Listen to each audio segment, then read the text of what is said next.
commencé les conférences de Luc Ferry par une conférence sur le bonheur, sagesse ou illusion. Ça, c'était l'objet de la première conférence. Hier, on a eu droit à une deuxième conférence qui nous ramène plus sur un terrain qui est familier pour tous, puisque vous êtes dans une école de commerce.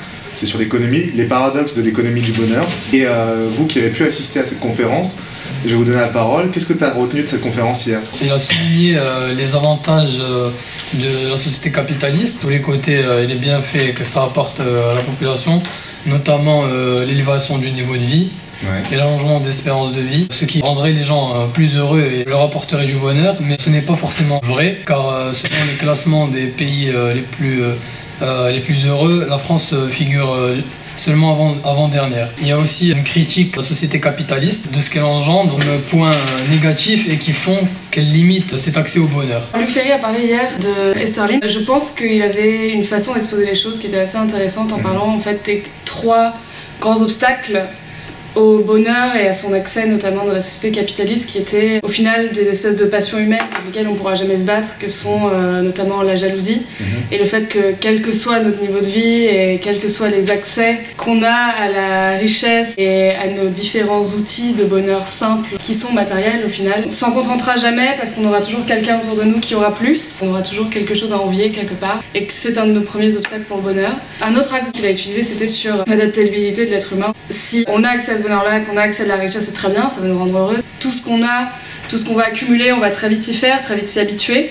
Et on n'aura plus cette espèce de entrain que ça nous donne quand on le possède au départ. On va avoir davantage la privation que l'existence du bonheur. Quand on nous l'enlève, c'est la fin. Et le dernier, c'était l'espèce de comportement addictif que la société capitaliste va induire chez l'être humain. Avoir toujours plus, consommer toujours plus. On se contente plus rapidement de ce qu'on a et on a besoin de toujours combler ça par un plus et un plus. Je me rappelle très bien l'exemple de la croissance qui fait le bonheur justement. Elle a démontré que c'était pas forcément vrai parce que si on prend l'exemple d'un employé auquel on donne une augmentation de, on va dire 100%, ben il va vite s'habituer au niveau train de vie qui est forcément plus luxueux. Il va être très heureux au début, mais il y aura une décadence rapide de ce bonheur parce qu'on veut toujours aller plus loin.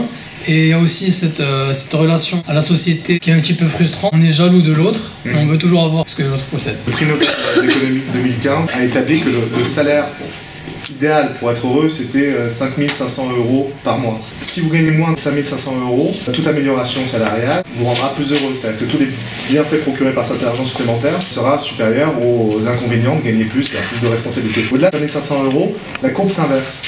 C'est-à-dire que vous devenez plus malheureux que le bonheur supplémentaire apporté par le surcroît de richesse. Et il y a cette année un PDG américain qui s'appelle Dan Price qui a divisé son salaire, il est passé de 1 million de dollars à 5 500 € par mois, exactement pour suivre ce précepte-là en disant ça ne sert absolument à rien de gagner 1 million d'euros. En réalité, l'entreprise se porte bien parce que les clients sont plus fidélisés. Il n'y a eu que 2 départs et 12 nouveaux recrutements. Moi j'ai bien aimé les exemples de Luc Ferry sur l'utilisation de Schumpeter et du mariage et de la destruction créatrice. Il a essayé de nuancer le progrès et que le progrès n'était pas forcément bon, par exemple avec son exemple sur le mariage, sur le fait qu'au XVIIIe siècle, le mariage c'était pas un mariage d'amour et un mariage économique au final, et qu'avec l'évolution de la société, en créant le mariage d'amour, le contrepoids de ça, c'était la création du divorce. En inventant le mariage d'amour, on invente le divorce. Puisque le jour où il n'y a plus d'amour, on peut se séparer. Alors qu'auparavant, si c'est un mariage de raison, on sait que les arguments qui nous font nous unir sont des arguments qui sont différents. C'est que toute innovation